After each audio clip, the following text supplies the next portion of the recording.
James Walkden. I spent my entire adult career in the military. I started out in December of 1950 in the Naval Reserve, and was only in the Naval Reserve for a year and 3 months. I wanted to go into the air part of the Navy, and they didn't let me.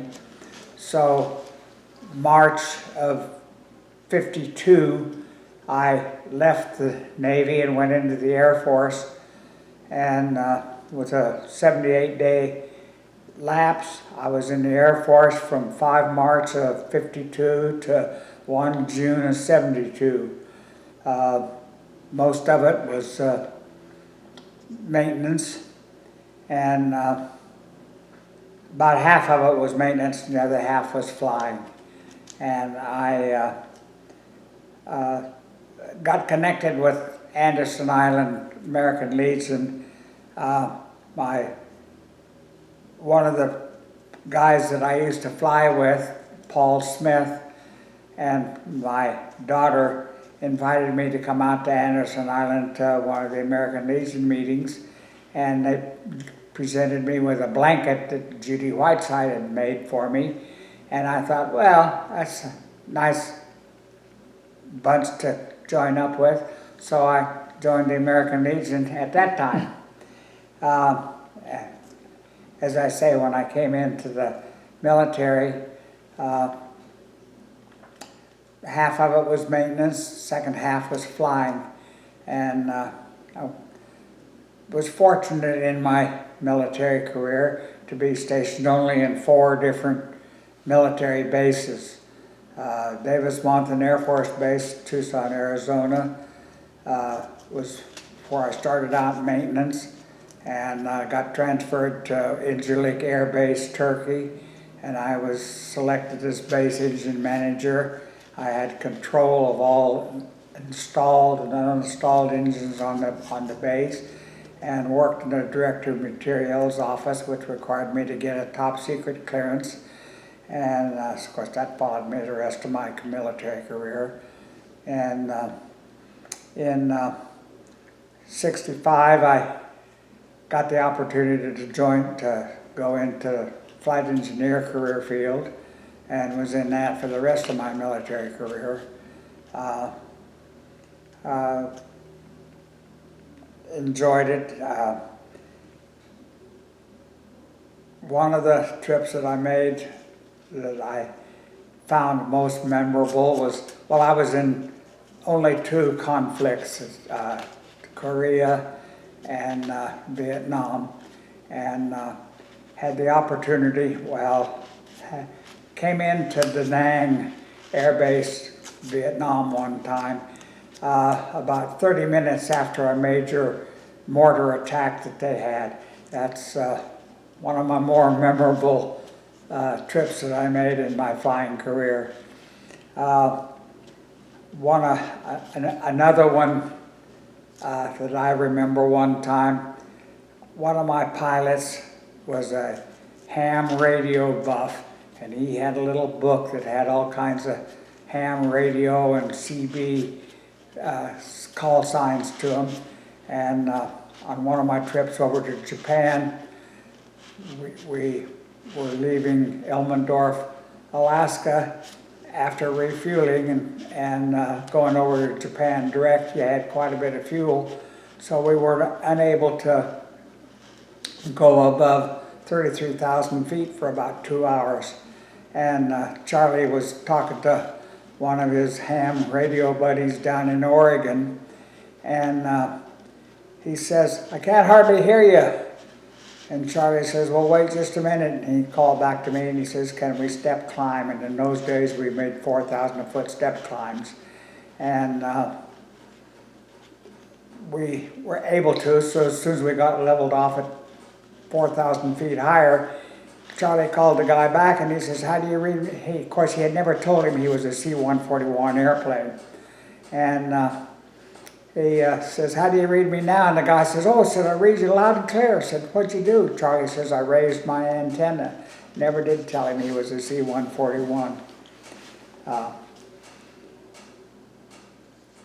I had my daughter tell me something that I didn't remember. One time, I was scheduled to make a trip out to the Far East, which is where we went most of the time, on Christmas Day. So my wife and I decided that we would kind of cheat a little bit on the 12 days of the Christmas story and tell the kids that today was Christmas, and had Christmas Day a couple of days early before I had to go on my trip. And my wife made sure that the kids didn't go outside to talk with anybody, to let them know that they'd already had Christmas a couple of days early. So they got to have their Christmas a couple of days early, so I enjoyed that. After I spent my 20 years in the military, because I was a flight engineer, I was able to, after I retired, go into the reserve and continue to be a flight engineer. And so I was a flight engineer for an additional 15 and a half years in the reserve, which ended me up with 35 and a half years total military service. Wow. And what was your function? There are different aircraft types. What did you do in each one of the different aircraft types? When I first started out, I worked on B-47s down at Arizona.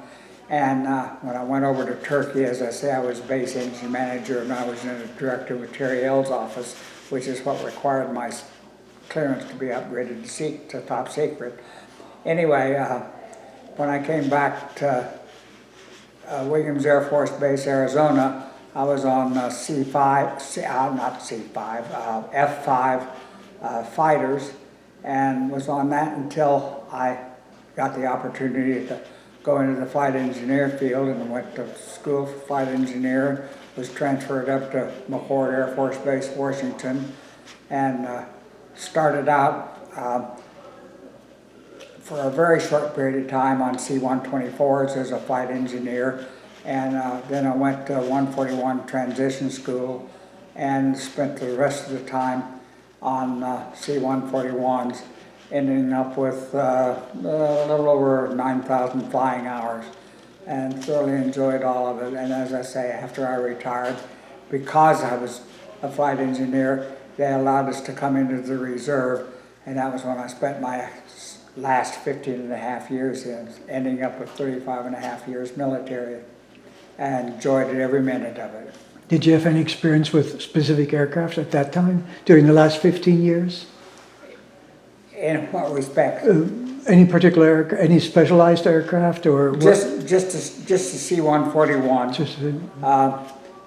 Earlier, before I started my flying career, I was fortunate at one time to be able to fly one mission on a B-47, and the different airplanes that I've flown on, either as a crew member or just as a passenger, was the old venerable C-47, the one time on a B-47, and one time on a C-5 as a passenger, and the rest of the time as a flight engineer on C-124s or C-141s. Good. Interesting. Must have had an interesting career. I enjoyed every minute of it. As I say, in fact, I still miss it sometimes. How often did you change stations? Just four bases in my 20 years in the regular Air Force. Good. I was at Davis-Monthan Air Force Base, Tucson, Arizona, Incirlik Air Base, Turkey, Williams Air Force Base, Chandler, Arizona, and McChord Air Force Base, Tacoma, Washington. So you were able to take your family along to all of them except for the Turkey one? No, my wife and I, well, I went over to Turkey, and a couple of months later my wife was able to come over, and she was over there, and my son was born over there. And then when we came back to Williams Air Force Base, my daughter was born in Mesa, Arizona. Oh, good. But other than that, my family was with me the whole time. Great. Well, thank you for your service. Thank you, sir. Appreciate all 35 and a half years of it. Good, good. Well, thank you. Thank you.